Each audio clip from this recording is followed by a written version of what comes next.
Bonjour à tous et bienvenue dans notre session live hebdomadaire du Sursaut. Cette semaine, nous avons le plaisir de recevoir Simon Serroussi, porte-parole de l'ambassade d'Israël en France. Bonjour Simon. Bonjour, merci de me recevoir. Alors Simon, aujourd'hui on aimerait évoquer avec vous la récente visite du Premier ministre israélien Naftali Bennett aux Émirats arabes unis. Alors on aura trois questions très simples. La première est la suivante. Déjà, en quoi est-ce qu'on peut dire que cette visite est historique? Et au-delà du symbole, quelles ont été les retombées très concrètes de cette rencontre tant attendue entre le Premier ministre israélien et le prince héritier Mohamed Ben Zayed? Ok, alors tout d'abord, je vais commencer avec le symbole. Il faut savoir que le nombre de visites d'un Premier ministre israélien dans une capitale arabe ces dernières décennies se compte à peine sur les doigts d'une main. C'est réellement un événement historique. Comme vous le savez, notre pays a été pendant de nombreuses années en conflit avec la plupart de ses voisins et l'ouverture de relations et l'arrivée, l'accueil avec toutes les honneurs du Premier ministre israélien dans une capitale arabe est un événement très important. Il symbolise aussi une nouvelle ère, une période où Israël est accepté comme un acteur légitime, comme un acteur normal dans la région. Et je pense que c'est ce que les Émirats arabes unis ont voulu montrer en recevant le Premier ministre Bennett.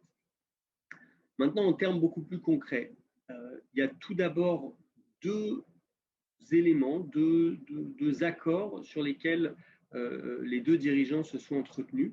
Euh, et ensuite, toute une quantité d'échanges et de thèmes qui sont déjà en cours, sur lesquels ils sont revenus afin d'en discuter et de les renforcer. Je vais commencer avec les deux accords que nous essayons de mettre en place avec nos voisins émiratis. Il y a tout d'abord la création d'un fonds d'investissement dans le domaine de la technologie, de la recherche et du développement, un fonds d'investissement commun entre Israël et les Émirats arabes unis qui servira à renforcer des petites et moyennes entreprises dans le domaine technologique qui travailleront entre les deux pays. Ça, c'est la première chose. Et ensuite, il y a un accord plus global sur lequel nous travaillons, un accord qu'on appelle le Free Trade Agreement, qui permet donc de commercer sans taxe. Et ce sont des sujets sur lesquels nous avons déjà bien avancé et qui auront un impact très important dans les relations économiques avec les Émirats arabes unis. Ensuite, le Premier ministre a rencontré le ministre des Affaires étrangères des Émirats, le ministre aussi des Infrastructures, et ils ont discuté de projets énergétiques, de projets au niveau des infrastructures, notamment l'accord qui a été signé avec la Jordanie et qui est soutenu par les Émirats arabes unis sur l'eau, sur l'électricité, le solaire notamment, mais aussi des discussions dans le cyber, dans le domaine de l'eau, encore une fois, de la food tech, de la smart mobility, et aussi dans le domaine de l'espace. Donc, de nombreux sujets ont été abordés. Enfin, le tourisme. Il y a eu plus de 300 000 touristes israéliens qui se sont rendus aux Émirats depuis le début de l'année, un chiffre qui est assez énorme quand on pense que c'est par exemple d'une année Corona, sur une population de 9 millions d'habitants en Israël. Et ça symbolise encore une fois la force de cet accord et le fait que ce soit pas uniquement au niveau des gouvernements, mais aussi au niveau des populations. Enfin, les échanges économiques sont évalués à près de 900 millions de dollars depuis le début de l'année 2021, qui est aussi un chiffre assez important. Merci beaucoup, c'était très clair. On voit bien que cette normalisation, ces accords de paix vont bien au-delà du symbole. Alors, notre deuxième question, c'est plutôt sur le plan sécuritaire et stratégique, parce qu'aujourd'hui, face à l'impasse dans laquelle se trouvent les négociations qui ont repris à Vienne sur le dossier iranien, face aux surenchères du régime iranien, on pense tous évidemment à ce sujet. Alors, est-ce que vous pourriez nous éclairer également sur la coopération entre Israël et les Émirats sur ce dossier? Sur ce qui était attendu peut-être de cette rencontre à ce sujet également. Alors malheureusement, je ne peux pas rentrer dans les détails des discussions euh, qui ont eu lieu ou n'ont pas eu lieu entre les deux dirigeants sur le sujet iranien. Ce que je peux vous dire, c'est que la menace iranienne, la déstabilisation régionale de l'Iran, le financement des groupes terroristes, que ce soit au Liban, en Irak, en Syrie ou au Yémen, par le régime iranien, est bien sûr un problème israélien, mais avant tout un problème mondial, un problème global, qui concerne toutes les grandes puissances qui travaillent à l'équilibre des forces, à la stabilité euh, du Moyen-Orient. C'est ensuite un problème régional. Il y a une vraie inquiétude de toute une partie des pays du Moyen-Orient, du chemin que prend l'Iran aujourd'hui avec son programme nucléaire, avec sa déstabilisation régionale. Il y a la possibilité d'une ouverture à la course à l'armement dans la région qui serait avec des conséquences terribles. Quand on a vu la manière dont les choses ont pu se passer pour de nombreux pays ces 10 dernières années au Moyen-Orient. Et donc, cette inquiétude qui est régionale, ça dépasse bien entendu et de loin la situation israélienne. Et les pays modérés de la région, les pays qui travaillent à la stabilité du Moyen-Orient, dont font bien sûr partie les Émirats arabes unis, sont extrêmement inquiets de la situation du programme nucléaire iranien, des positions extrémistes que ce régime islamiste religieux prend. Et à ce niveau-là, les pays de la région collaborent, discutent afin de pouvoir s'organiser face à cette menace. Et c'est donc une évidence qu'Israël discute avec les pays de la région afin de pouvoir empêcher l'Iran d'arriver à ses fins. Très clair. Merci beaucoup, Simon. Alors enfin, c'est notre dernière question et c'est celle qu'on pose chaque semaine à tous nos invités.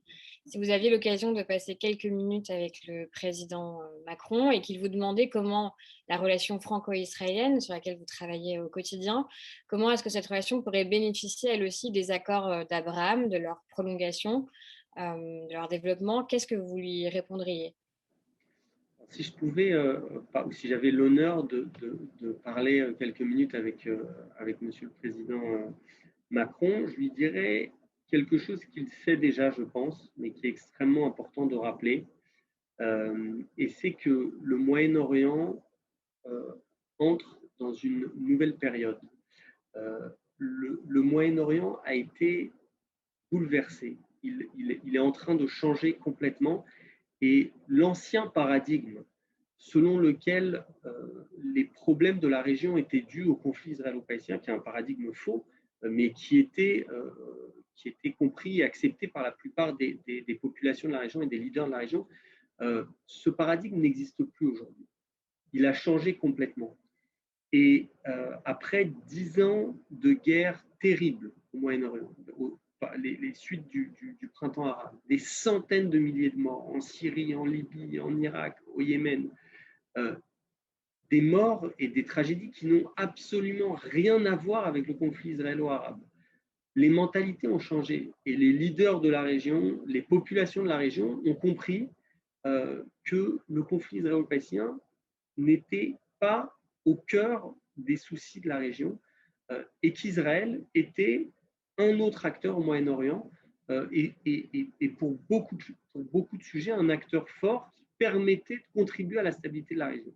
Et donc, les pays modérés, les Émirats arabes unis, les autres pays du Golfe, mais aussi bien sûr la Jordanie, l'Égypte, le Maroc, ces pays-là qui travaillent à la stabilité du Moyen-Orient, qui s'opposent aux idéologies extrémistes, au régime messianique de Téhéran, aux groupes terroristes qui agissent dans la région, ces pays ont compris que Israël peut leur apporter énormément au point de vue technologique, au point de vue scientifique, au point de vue militaire, au point de vue économique.